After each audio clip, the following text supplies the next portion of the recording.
Two Russian former convicts who claim that they served as commanders for the Wagner mercenary group have apparently confessed to committing war crimes in Ukraine, including the killing of children. In an hour-long video with the Russian human rights organisation, they said the acts took place in Soledar and Bakhmut. Выполнил приказ, убил детей. Понимаешь? По приказу. То, что ты видел, блядь, на этом видео, это нам дали команду зачистить и уничтожить всех. По сути, наказать хочу всех. Хочу, чтобы Россия и другие государства знали правду. Я не хочу войны, я не хочу кровопролития. Вот видишь, я держу сигарету вот в этой руке. Я этой рукой выполнил приказ, убил детей. Well, since the video emerged, the alleged commanders of the Wagner Group claimed that they were blackmailed and paid to make the confessions by the Russian human rights group that they spoke to. Well, defence and security analyst Michael Clarke joins me now.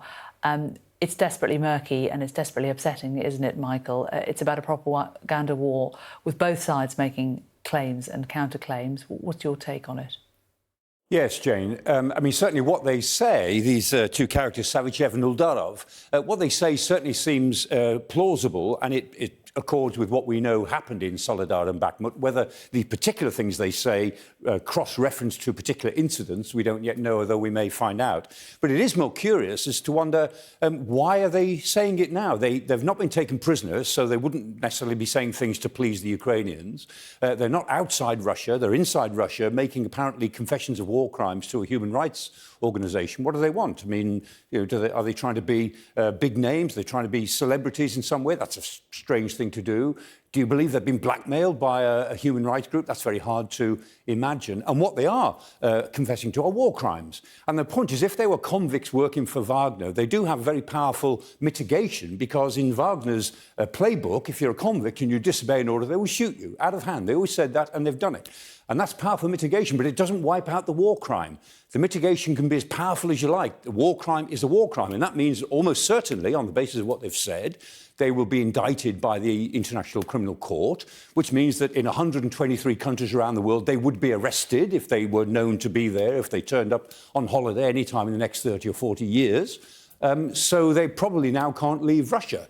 So why are they saying it? We don't know, but I suspect we'll hear more about this story in the days to come. What do you make of the announcement by ministers today about these Russian-aligned groups and that they could be posing a new cybersecurity threat for the UK? Yes, I mean, this has been coming for some time. I mean, the Russians have been targeting Britain through these groups. The group called APT-29, which is quite an important group, which is a persistent threat group, 29, which has given rise to Crazy Bear and Dancing Bear and all sorts of other groups who appear to be private, but actually they're not. They're run by the Russian state, and they've targeted British facilities in the past. And we talk about critical national infrastructure. What does it mean? Well, these are the 13 sectors of Britain's critical national infrastructure as defined by the government and listed alphabetically, from chemical, civil, nuclear, communication, right through to transport, space and water. And we've colour-coded them a bit. The light blue sectors are the ones that the government obviously control. They obviously control defence, they obviously control emergency services and government. And they have a big say, in, obviously, in health, not all of it, but large parts of health and large parts of space. But the other areas, chemical or finance or energy or water, transport, these are all in private sector hands.